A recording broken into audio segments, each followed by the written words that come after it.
Before you spend that loose change, stop and listen, because the everyday 25-cent 1967 quarter sitting quietly in your pocket, purse, or coin jar could be hiding something incredible, something life-changing. Imagine flipping over an ordinary quarter and realizing you're holding a coin not worth, depending on the condition and rarity. Yes, there are 1,967 quarters that collectors today are fighting over, and you might already own one without even knowing it.so. Don't blink, because in the next few minutes I'll show you Moneybag, the most valuable 1967 quarter-dollar types, collision rare errors, and varieties that make the price explode, how to check your own coins step-by-step, pushpin, and exactly what separates a 25-cent coin from one worth a fortune. Watch this video to the end, because the best values and high payout examples are revealed in the final section. You do not want to miss it.to. Understand why this coin can be so valuable today. You must first understand its story. The United States entered the mid-1960s silver coin shortage and rising metal costs, so the U.S. mint changed materials. Quarters were made of 90% silver. The mint removed silver and switched to a copper-nickel clad composition. The 1967 quarter belongs to this new clad era and was produced during a major demand wave. Because Americans were hoarding silver coins, the mint minted more quarters than ever before. But here's where it gets interesting. Because of the chaos in U.S. coin circulation, in 1965, 1966, and 1967 the mint. This means heavy checkmark. Every 1967 quarter has no mint mark. Heavy checkmark. Minting quality control was inconsistent. Heavy checkmark. Some quarters were struck using experimental or leftover planchets. Heavy checkmark. Rare mint errors appeared, and those are the ones that bring the huge money. Most people think 1967 quarter is not silver, so it's worthless. Not true. Collectors don't value coins only for their metal.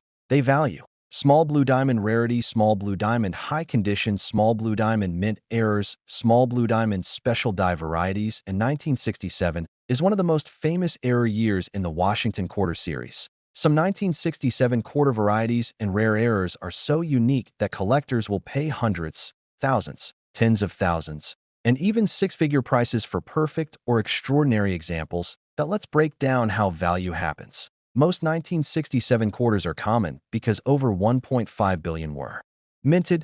Typical worn examples. Backhand index pointing right value equals 25 cents. $1. So yes, most are ordinary. But now we move to the exciting stuff. A 1967 quarter in stunning condition that never entered circulation is called mint state, MS. The difference between MS-60 and MS-67 can mean MS-60 $20, MS-63 $50, MS-65 $200, MS-67 $1 500 plus, MS-68 $7,000 to $15,000 or more. Few 1,967 quarters survived in such clean, flawless condition because no mint sets or proof sets were released. Most were used immediately in circulation, so uncirculated top-grade examples are extremely valuable. Even though no official proof sets or mint sets were issued, the mint secretly produced special mint sets, SMS. 1967 SMS quarters have sparkles, sharper details, sparkles, satin, or proof-like surfaces, sparkles, very high collector demand. A regular SMS coin is worth heavy checkmark $50, $300, but the top quality SMS examples can reach collision $4,000 to $6,000, even $10,000 plus in highest grade because they are so rare in flawless condition. This is where values explode. Collectors pay massive amounts for fired double die obverse, DDO, fired double die reverse, DDR, fire wrong planchet, silver or foreign metal, fire off-center strike, fire broad strike, error, fire full collar strike, fire missing clad layer, showing copper, fire die cap, error, fire struck on nickel planchet, fire struck on penny planchet, and normal 25-cent coin suddenly becomes Moneybag $500 300. Stop what you're doing and pull out any quarter you have in your pocket or coin roll. Now imagine that same coin, looking perfectly ordinary, is actually worth thousands of dollars, maybe even more. Yes, you heard right. One version of the 1983 P quarter dollar can be worth $10,000 plus, or even approaching $15,000 or more in top condition. That if you keep watching, by the end of this video you'll learn exactly which 1983 P quarters are rare, what to look for, and how to tell if yours could be one of those treasure coins that don't leave early. The big value clues are at the end. The coin you're looking at is the 1983 P Washington quarter, minted at the Philadelphia P Mint in 1983. According to U.S. Mint mintage figures, there were about 673,535,000 coins struck at the Philadelphia Mint for the year. As part of the standard Washington quarter series, 1932 onward for circulation, these coins were made for everyday use, which means most entered circulation, got worn, and many remain common today. Because of that high production, a typical 1983 P quarter is worth face value or just a modest premium if uncirculated. But here's the turning point. For certain high-grade coins and error types, the value skyrockets. According to the certified grading company Professional Coin Grading Service, PCGS, in MS66 condition, the 1983 P is very scarce, and in MS67 condition, extremely difficult to locate for the clad issue. Because of that, collectors have discovered that if one gets into top grade or has striking errors, the price jumps dramatically. When you analyze value, there are key factors: circulated, minimal value above face; uncirculated, mint state MS64, MS65, MS66, MS67. As the grade rises, the premium goes up. According to one guide, the most valuable recorded sale of a 1983 P was at MS65 at nearly $15,863 because of the large mintage. Perfect or near-perfect examples are very scarce. This creates premium value. Off-center strikes, filled-in mint mark, die cracking, planchet flaws. All of these can create coins that are much more valuable than the standard issue. For example, some eBay listings for error 1983 P quarters list values of $10,000 plus. For major errors, many error coins still sell for relatively small amounts, but the rare ones with dramatic, verified errors command thousands. With 673 million produced, supply is large, but when only a handful exist in MS67 or error form, the rarity becomes meaningful. For example, PCGS says fewer than 500 known in MS66, less than a dozen at MS67. PCGS.com. Let's break down realistic value ranges for different conditions and error types. A standard 1983 P quarter in average circulated condition is worth face value, 25 cents, or a small premium, $0.50 to $1. If very clean. MS60, MS63, moderate premiums, $30 to $100. Depending on luster and eye appeal. MS64, MS65, $100 to $300 or so for nice coins. MS66, several $1,000s in some cases because it becomes rare. One guide lists MS66 as very scarce. MS67, extremely rare. One example sold for $15,863, as referenced earlier. So for a high-grade MS66/67 1983 P, you're looking at $5,000 to $15,000 plus in some cases. These are where values get very interesting. Off-center strikes. A 1983 P off-center coin can sell for $500 to $2,000 plus, depending on how far off-center. Filled mint mark or mint mark anomalies. Listings show thousands of dollars for dramatic errors. Pattern or rare planchet errors. While not as widely documented for 1983 P as for some other years, any proven wrong planchet or very dramatic error could command $10,000 to $30,000 plus or more, depending on condition and provenance. Extremely rare verified MS67 plus high grade, as noted, can reach $15,000 plus and perhaps higher with perfect strike and slabs. While there's no widely reported case of a 1983 P quarter selling for hundreds of thousands or millions, the market for modern error coins continues to evolve. A unique, one-of-a-kind, major planchet error 1983 P might push into the six-figure territory if verified and graded, though this remains speculative and would require extraordinary circumstances, proven rarity plus perfect condition plus strong provenance. So you should be realistic but also aware. Hundreds to thousands are well documented. Tens of thousands definitely possible. Six-figure require unique error status. That if you suspect you might have a valuable 1983 P quarter, here's a step-by-step inspection guide. A P mint mark or no mint mark equals Philadelphia P mint. For the 1983 P, the mark is simply P on the obverse for the Philadelphia Mint. Note that most 1983 P quarters are common. The mark alone does not guarantee value. Use good lighting. Look at Washington's hair, cheek, ear, and the eagle's feathers on the reverse. Are details sharp, or are they worn? Check for scratches, bag marks, or surface faults. Higher grade means better value. Off-center strikes. Is part of the design missing or near the rim? Doubled die. Are letters doubled on Liberty, In God We Trust, or the date 1983? Filled in mint mark. Does the P look blobbed, filled, or abnormal? Planchet flaws. Does the coin appear thicker, thinner, wrong in metal appearance, die cracks, or raised lines? Look for raised metal cracks from the die, every one of. These can significantly increase value. If you are not a professional grader, compare with known examples or images online of MS65, MS66, etc. For a modern clad quarter like 1983, P to be MS66 or MS67 is rare and valuable. Place your coin in a holder or flip. Avoid cleaning it if you suspect high value. Consider sending for grading by PCGS or NGC.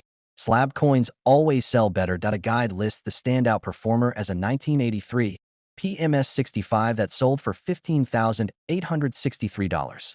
Coin identifier notes that typical uncirculated values with error are in the $46 to $150 range for non-dramatic coins.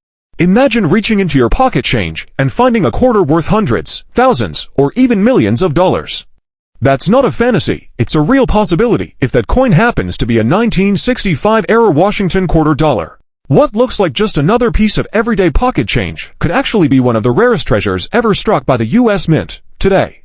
We're diving deep into the story of how one small minting mistake in 1965 created some of the most valuable quarters in American history, and how a lucky few collectors have turned these coins into life-changing discoveries. But before we get into those jaw-dropping values, let's rewind time back to a year that changed American coinage forever. It's 1965. The U.S. Mint is facing a national crisis, a massive coin shortage caused by skyrocketing silver prices.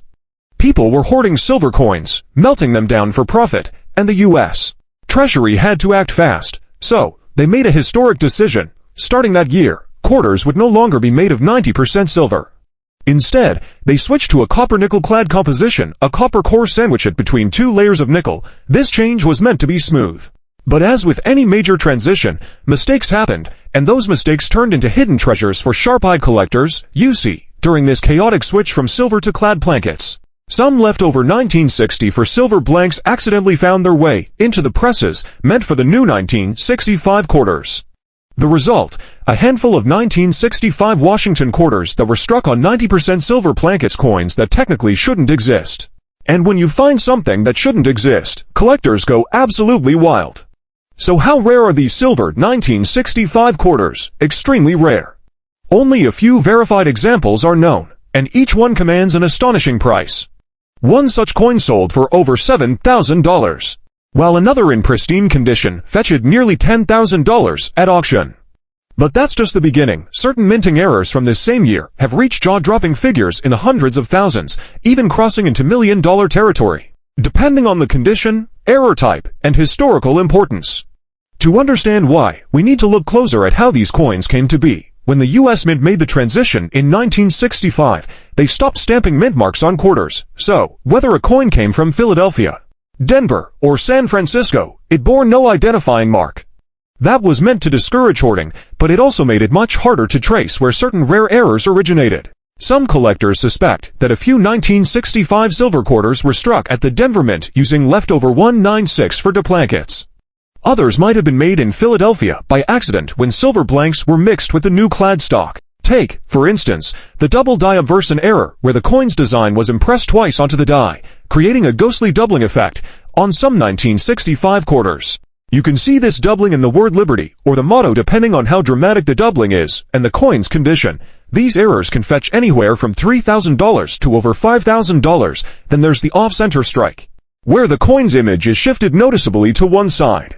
If you find a 1965 quarter that's missing a big chunk of its design, but still shows a clear date, you might be holding something worth $1,000 to $3,000. The further off-center and clearer the date, the higher the value.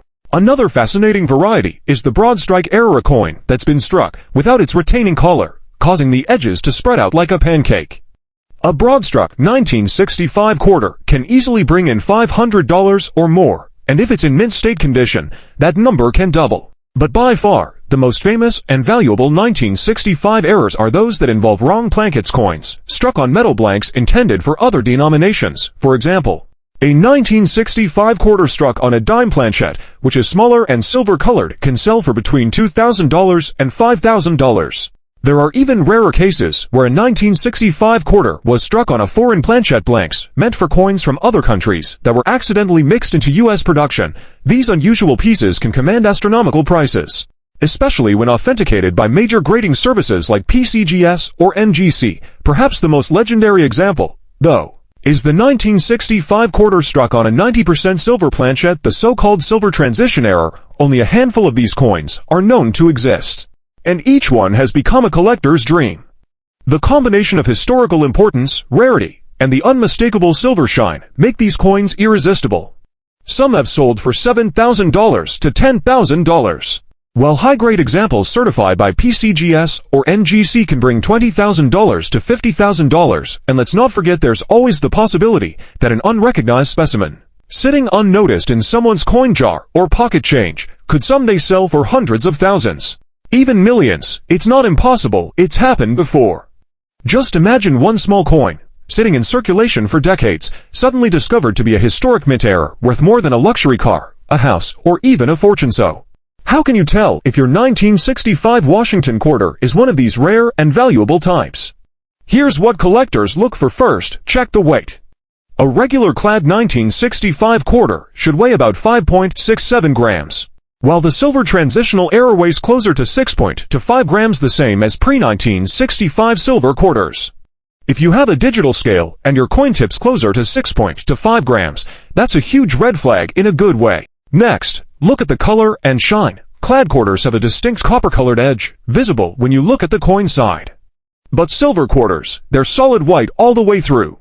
If your 1965 quarter has no copper stripe and shines with a consistent silver luster, you could be looking at one of the rarest coins ever made. Finally, listen to the ring.